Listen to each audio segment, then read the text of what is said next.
The Emotioning Manifesto. Addressing virtually everyone who is now walking the face of the earth, I can safely say,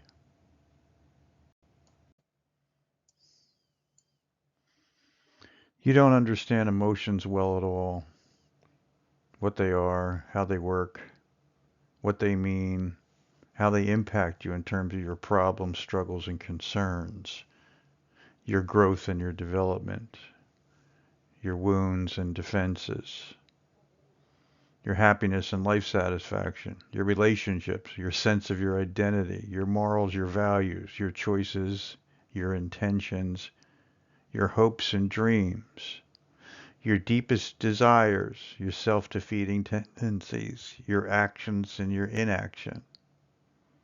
All of this and more.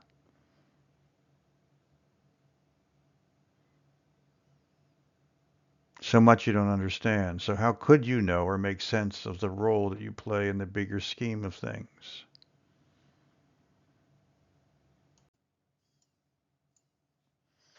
You don't understand yourself since you don't understand emotions.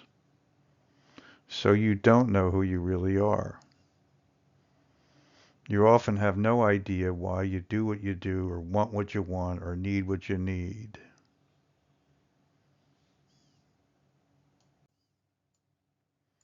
Since you don't realize what emotions are, you're also naturally confused about what thinking is, especially as thinking relates to motivation and the production of feeling states. Our thinking does not cause our feelings. Thinking and feeling states are systemically choreographed, interactive forms of activity that must correlate with what we hold as true and meaningful. Things get complicated or weird because our ambivalence is, in a sense, trying to find some multivalent action or set of actions that can accommodate or express it in its totality. We'll have to come back and explain some of that.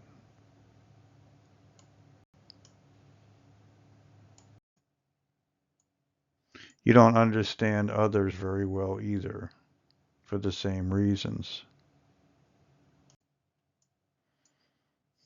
You are kidding yourself by thinking you can genuinely improve the quality of your life without getting clearer about what makes you tick emotionally. You are mistaken if you think you have a value system that is somehow independent of or that somehow transcends your emotionality. You have no idea how much or in what way your emotional dynamics have influenced what you call your values and your value system. You didn't just think your values into existence using some form of rational analysis. You emoted them into existence as a part of one or more of the programs for action we all have as human beings.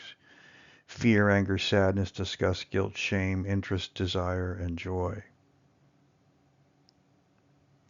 Your rational mind does its thinking in support of your need to tell a story that justifies or explains your meanings, your intentions, your behavior, and your goals.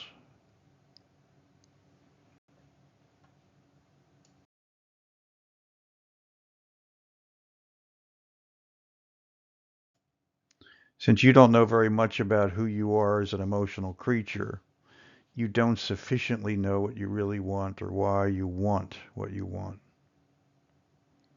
You react in a thoroughly predictable manner if you get what you think you want and or if you don't get what you think you want.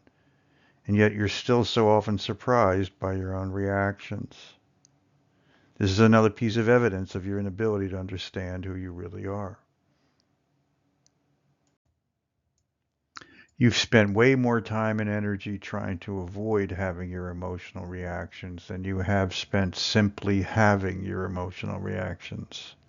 Start doing just that, and you will significantly increase your awareness of all that you don't understand. If you don't believe you're avoiding your feeling states and the rest of your emotioning, then test your willingness to go there, right here, right now. If you're ready and willing, you may be non-avoidant, but I would still want you to test yourself by actually feeling any and all of the fear, anger, sadness, disgust, guilt, shame, interest, desire, and joy that you possibly can right now. If you resist this demonstration, you're kind of demonstrating my point. Think of this as the first step in the study of yourself relative to your underlying commitment to avoid pain. To what degree is this your primary operating principle, the pain avoidance?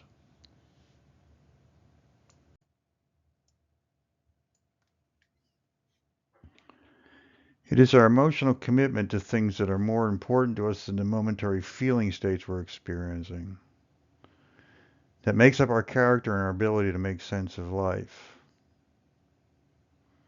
In other words, when we do what we need to do, not because it gives us a good feeling or eliminates a bad one, because it comes from a moral certainty that tells us it is our duty, it is what we are called to do, and we accept that, then we find this is the source of our fulfillment. This is our real, lasting happiness.